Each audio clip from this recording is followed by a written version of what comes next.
Olá, eu sou o pastor Edson Pires da Igreja Manancial de Vida.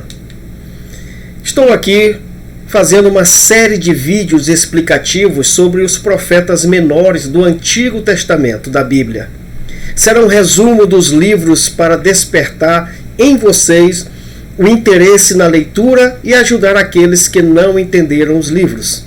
Farei relação com outros livros da Bíblia, contextualização histórica e também relação com os dias atuais. Mas antes, inscreva-se no canal, deixe o seu like e compartilhe esse vídeo com muita gente.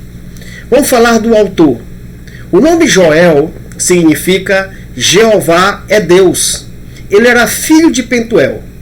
Sobre o livro, ele é um pequeno livro de apenas 4 capítulos. Provavelmente foi escrito depois do exílio em Babilônia, por volta do ano 400 a.C. Então a gente sabe que o povo de Judá, eles foram invadidos e foram levados para a Babilônia. E aí é que o Joel ele entra em ação, né, quando esse povo volta da Babilônia para a sua terra natal. Contexto histórico. Joel profetizou numa época de grande devastação de toda a terra de Judá. Uma enorme praga de gafanhotos havia despido a zona rural de toda a vegetação. Destruiu até as pastagens, tanto das ovelhas como do gado. Até mesmo tirou a casca das árvores de figo. Em apenas algumas horas, o que tinha sido uma terra bonita, verdejante, havia se tornado um lugar de desolação e de destruição. Então, Judá, ela sofreu uma praga de gafanhoto que acabou com toda a vegetação e com toda a produção rural da época. As pragas das locustas, que são os gafanhotos, acerca do que Joel escreveu, era maior que qualquer um jamais havia visto. Toda a safra foi perdida, e as sementes da safra para o plantio seguinte também foram destruídas. A fome e a seca se apoderaram de toda a terra. Tanto o povo como os animais estavam morrendo. Ela foi tão profunda e desastrosa que Joel viu uma explicação. Era o julgamento de Deus pela desobediência do povo de Judá. O conteúdo do livro. O livro de Joel está naturalmente dividido em 2 seções. A primeira, que vai do capítulo 1, do 1 ao 2 até o versículo 27, trata do presente julgamento de Deus, um chamado ao arrependimento e a promessa de restauração. A segunda seção, capítulo 2, do 28 ao 3 até o 21, explica que essa praga horrível, como ela pode ser, não é nada comparado ao julgamento de Deus que está a caminho. Este era um tempo em que não somente Judá, mas também todas as nações do mundo serão chamadas diante de Deus. Todavia, nós não podemos deixar de notar a mais notável seção desta curta profecia. Então Joel, para chamar a atenção do povo ao arrependimento, porque o povo tinha virado as costas para Deus, apesar de Deus terem livrado eles do exílio, o povo ainda continuava frio e longe do Senhor. Então Joel pegou esse exemplo desse sofrimento que eles passaram pelo castigo da seca e também dos gafanhotos, para fazer uma relação, uma comparação do que iria acontecer com eles, do grande dia do Senhor, do grande acerto de contas do Senhor. O Espírito Santo em ação. Através do Espírito Santo, Joel olha centenas de anos à frente, para um tempo em que Deus irá derramar o seu Espírito sobre toda a carne. Está lá em Joel 2:28. Isso será um prelúdio da devastação e julgamento do dia do Senhor. Será um tempo em que todos os crentes sentirão a habitação do Espírito Santo e irão formar uma comunidade profética na terra. Será um tempo em que a profecia virá para jovens e velhos, de igual modo, quando tanto homens como mulheres irão profetizar. A salvação não será apenas a inigualável bênção sobre Judá. Será um tempo em que todo aquele que invocar o nome do Senhor será salvo. Então, através do Espírito Santo, o profeta Joel profetizou sobre o derramamento, sobre o batismo do Espírito Santo, que vai acontecer mais lá na frente, que eu vou falar. Mas a passagem mais espantosa em Joel é a do capítulo 2, do 28 ao 32. Ali o profeta vê um tempo futuro. Depois, quando o Espírito de Deus for derramado sobre toda a carne. Jovens e velhos de igual modo, tanto homens quanto mulheres, irão experimentar esse derramamento, como já foi falado. Jesus, ele confirma a profecia de Joel.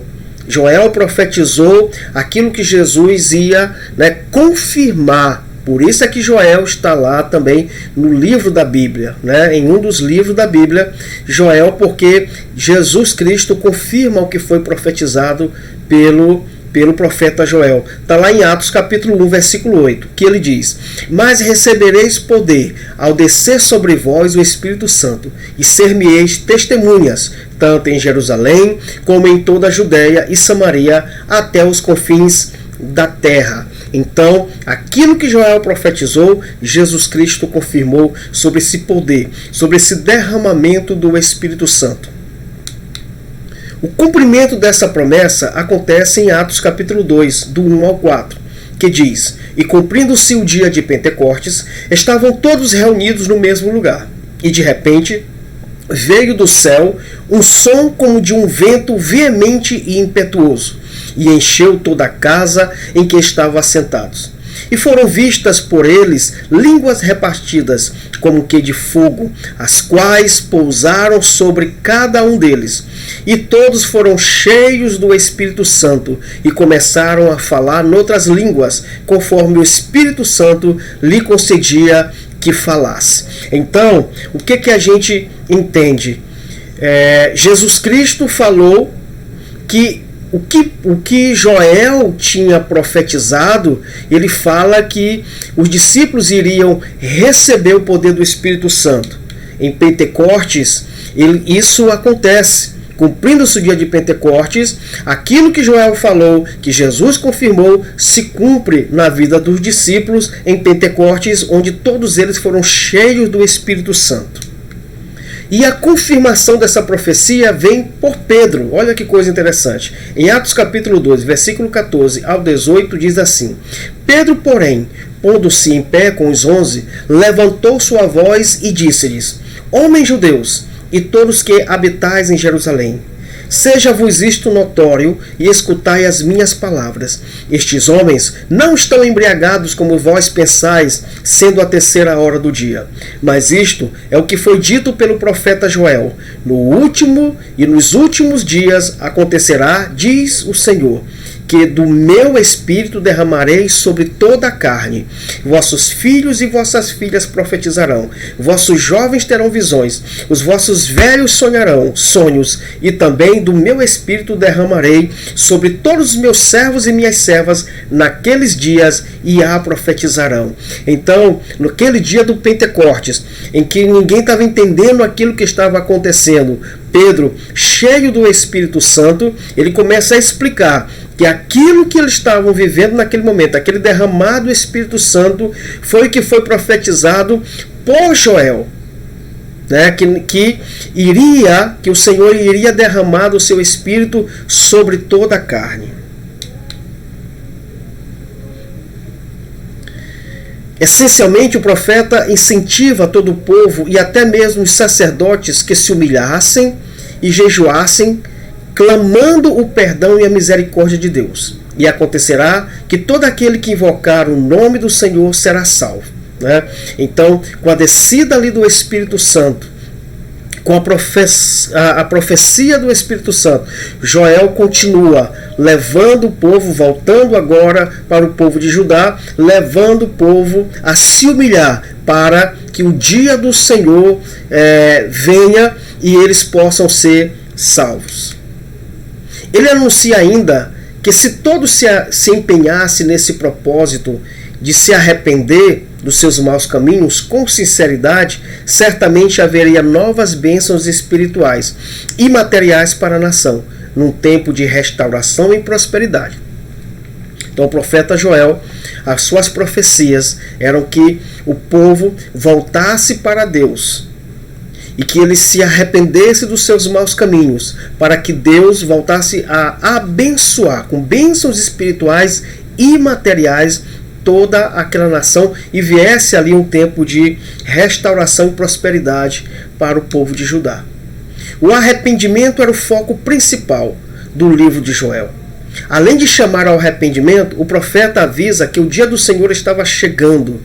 E lá em Joel 2,13 ele fala o seguinte: rasgai o vosso coração e não as vossas vestes, e convertei-vos ao Senhor vosso Deus, porque ele é misericordioso e compassivo, e tardio em irar-se, e grande em benignidade, e se arrepende do mal. Então Joel, profeta Joel, falando, não é, que aquele povo deveria rasgar os corações deles, né? Rasgar e se entregar para o Senhor, porque Deus era misericordioso, é misericordioso e compassivo, né? E Deus queria trazer grande benignidade para aquele povo se ele se arrependesse dos seus pecados e de todo o mal. Okay? Aí a restauração viria. Ele continua a segunda parte da sua profecia para aquele povo. Ele continua lá em Joel capítulo 2, do 23 ao 27. E ele diz: alegrai-vos, pois, filhos de Sião, regozijai-vos no Senhor vosso Deus, porque ele vos dará em justa medida a chuva, fará descer como outrora a chuva temporânea e a serôdia. E as eiras se encherão de trigo, e os lagares transbordarão de vinhos e de óleo. Restituo-vos-ei os anos que foram consumidos pelos gafanhotos migrador, pelo destruidor, pelo cortador. O meu grande exército que enviei contra vós outros. Comereis abundantemente e vos fartareis e louvareis o nome do Senhor vosso Deus, que se ouve maravilhosamente convosco.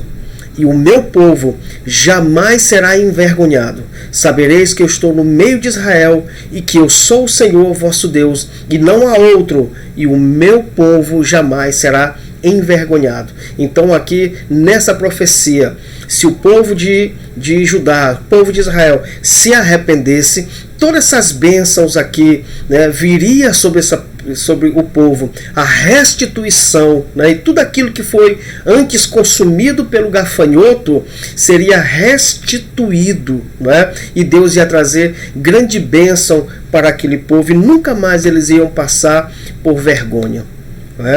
O texto também, o livro também de Joel fala várias vezes o grande dia do Senhor. O que seria esse grande dia do Senhor?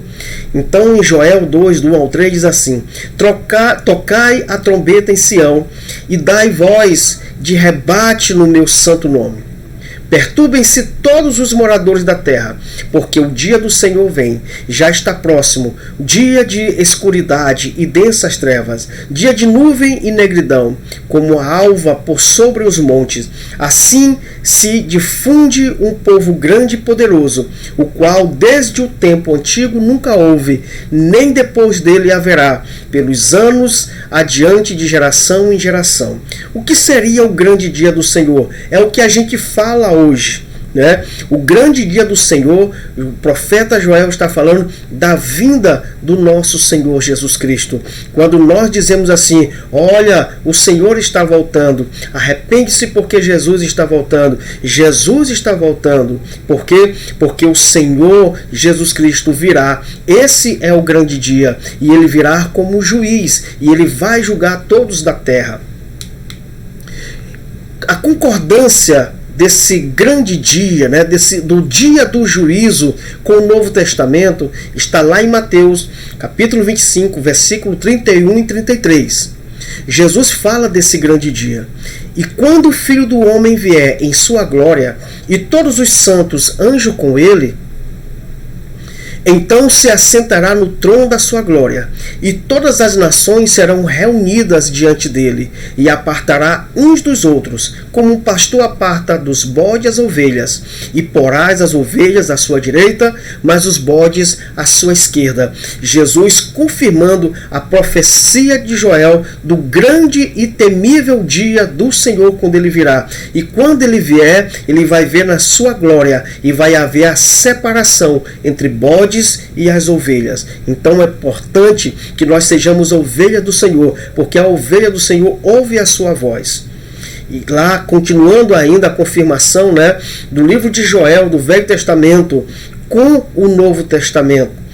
Em Mateus capítulo 12, versículo 36 ao 37, diz assim: Mas eu vos digo que de toda a palavra ociosa que os homens disserem, hão de dar conta no dia do juízo, porque por tuas palavras será justificado, e por tuas palavras será condenado. Olha aqui o que o Senhor diz, que no dia do grande juízo, nós iremos prestar conta até do que nós falamos ou deixamos de falar. Seremos condenados pelas palavras que falamos.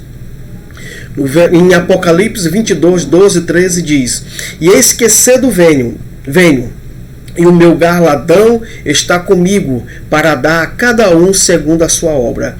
Eu sou o Alfa e o Ômega, o princípio e o fim, o primeiro e o derradeiro. Então, o grande dia do Senhor, que Joel falava no Velho Testamento, Jesus Cristo confirma no Novo Testamento. E a gente tem que saber que Jesus Cristo está voltando. E esse dia será o dia, né, que o Senhor irá, com seu juízo, julgar todas as pessoas, ok? Então fica aí esse breve resumo do livro de Joel. É interessante aqui você leia, vai mais além do que eu expliquei aqui, tá bom? Aqui nós temos os créditos, né, de onde eu tirei toda essa pesquisa, tá bom? Que Deus te abençoe, que Deus te guarde, que a presença de Deus seja contigo, e vamos cada vez mais nos arrepender e crer nas profecias, porque elas irão se cumprir.